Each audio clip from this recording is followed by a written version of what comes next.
కీర్తనల గ్రంథము 55వ అధ్యాయం మరియు 1 నుండి 23 వచనములు వరకు. దేవా, చెవియొగ్గి నా ప్రార్థన ఆలకింపుము, నా విన్నపమునకు విముఖుడవై యుండకుము. నా మనవి ఆలకించి నాకుత్తరమిమ్ము. శత్రువుల శబ్దమును బట్టియు దుష్టుల బలాత్కారమును బట్టియు నేను చింతాక్రాంతుడనై విశ్రాంతి లేక మూలుగుచున్నాను. వారు నా మీద దోషము మోపుచున్నారు, ఆగ్రహము గలవారై నన్ను హింసించుచున్నారు. నా గుండె నాలో వేదనపడుచున్నది, మరణభయము నాలో పుట్టుచున్నది. దిగులును వణకును నాకు కలుగుచున్నవి, మహాభయము నన్ను ముంచివేసెను.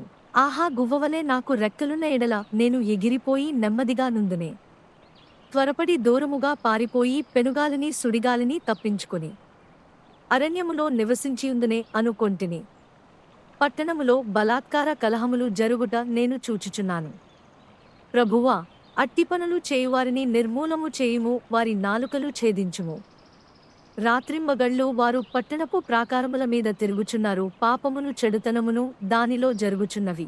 దాని మధ్యను నాశనక్రియలు జరుగుచున్నవి. వంచనయు కపటమును దాని అంగడి వీధులలో మానక జరుగుచున్నవి. నన్ను దూషించువాడు శత్రువు కాడు. శత్రువైన ఎడల నేను దాని సహింపవచ్చును. నా మీద మెట్టిపడువాడు నాయందు పగపట్టినవాడు కాడు. అట్టివాడైతే నేను దాగియుండవచ్చును. ఈ పని చేసిన నీవు నా సహకారివి, నా చెలికాడవు, నా పరిచయుడవు. మనము కూడి మధురమైన గోష్ఠి చేసి యున్నవారము. ఉత్సవమునకు వెళ్ళు, సమూహముతో దేవుని మందిరం మునకు పోయి యున్నవారము. వారికి మరణము అకస్మాత్తుగా వచ్చునుగాక, సజీవులుగానే వారు పాతాళమునకు దిగిపోవుదురుగాక. చెడుతనము వారి నివాసములలోనో వారి అంతరంగము నందును ఉన్నది. అయితే నేను దేవునికి మొర్రపెట్టుకొందును, యెహోవా నన్ను రక్షించును. సాయంకాలమున ఉదయమున మధ్యాహ్నమున నేను ధ్యానించుచు మొర్రపెట్టుకొందును, ఆయన నా ప్రార్థన నాలకించును. నా శత్రువులు అనేకులై యున్నారు, అయినను వారు నా మీదికి రాకుండునట్లు సమాధానము కలుగజేసి ఆయన నా ప్రాణమును విమోచించి యున్నాడు. పురాతన కాలము మొదలుకొని ఆసీనుడగు దేవుడు మారుమనస్సు లేనివారై తనకు భయపడని వారికి ఉత్తరం ఇచ్చును. తమతో సమాధానముగా నున్నవారికి వారు బలాత్కారము చేయుదురు. తాము చేసిన నిబంధన నతిక్రమింతురు. వారి నోటి మాటలు వెన్నవలే మృదువుగా నున్నవి అయితే వారి హృదయములో కలహమున్నది. వారి మాటలు చమురు కంటే నునుపైనవి అయితే అవి వరదీసిన కత్తులే.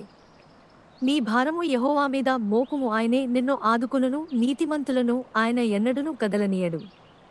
దేవా, నాశన కూపములో నీవు వారిని పడవేయుదువు. రక్తాపరాధులను వంచకులను సగము కాలమైన బ్రతుకరు. నేనైతే నీయందు నమ్మికయించి యున్నాను. కీర్తనల గ్రంథము 55వ అధ్యాయం మరియు 1 నుండి 23 వచనములు వరకు.